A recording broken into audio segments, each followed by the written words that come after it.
So how do we actually get connection with them? Because it's going to be economically time constrained, contractually constrained, to be able to actually establish a relationship with every one of those.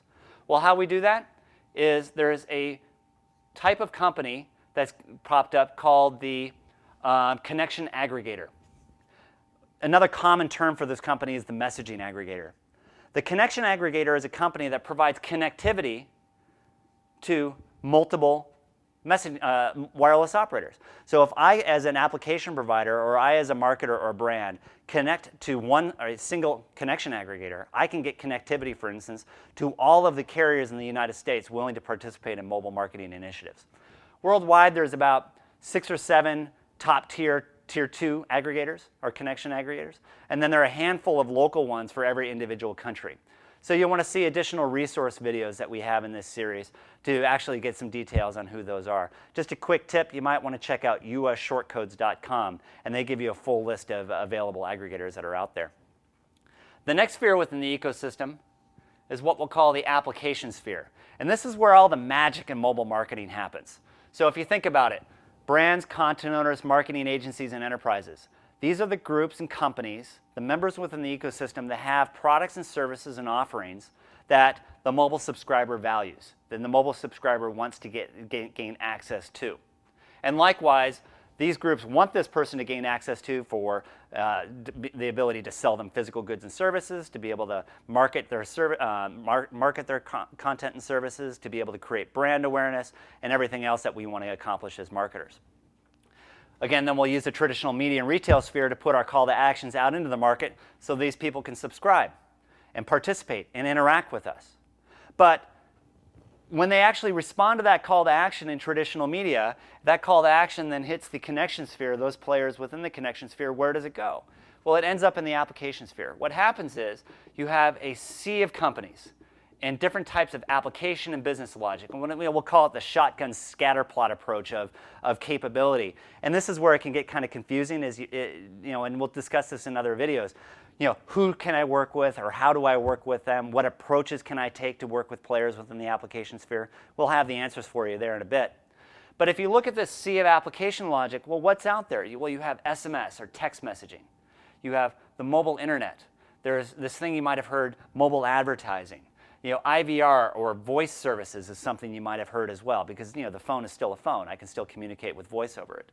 You have the ability to deliver content on the services. There's multimedia messaging services. There's mobile email. There's downloadable applications. There are games. I mean, literally, you're only bound by your creativity of the type of application logic and the type of interactivity you can engage and communicate with your customers on. In fact, not so long ago, there was a program done in San Jose, just near iLoop Mobile's headquarters, where they actually put a phone on the backpack, or in a backpack, and they put that backpack on a pigeon, and then they sent that pigeon up into the sky, and it text messaged down air quality around San Jose, California. So that would be an example of application logic within the mobile marketing ecosystem and sphere. So this is what makes up the mobile marketing ecosystem and gives us the opportunity to engage the consumer via the mobile channel. Brands, content owners, marketing agencies, those companies within the product sphere will mobile enhance their traditional media and retail channels. Why? Because before I can engage a consumer via the mobile channel, I first have to get their opt-in. The only way I can get their opt-in is by exposing them to the offerings that I have by mobile enhancing those channels. The consumer then opts in, text messages in, sends in a picture, sends in a multimedia message, initiates a voice call, any number of different opt-in methodologies. That triggers operations within the wireless operator networks, who then pass that opt-in off to the connection aggregators, who then in turn pass that opt-in off to the application provider. And then that application provider will process that logic and manage the interactivity with the consumer from there on. And that will give you a broad picture of the mobile marketing ecosystem. Now, if you look at this slide here, what you're now going to see is a much prettier rendition of this mobile marketing ecosystem, which is up on the Mobile Marketing Association website, MMAglobal.com. Go to MMAglobal.com, click on the Resources tab, and then you'll find the Ecosystem tab there. And there's some papers there that define everything that we've talked about here, and will give you a good, solid understanding of how the mobile marketing ecosystem works. Now, just to give you a little bit of history too, this ecosystem was not always there. This ecosystem has matured over years. So someone might say, well, why now? Well, the reason now is because we've had a lot of opportunity in terms of maturity of the ecosystem. The first text message worldwide was sent in 1992. The first commercial mobile marketing message was sent in 1997 in Europe.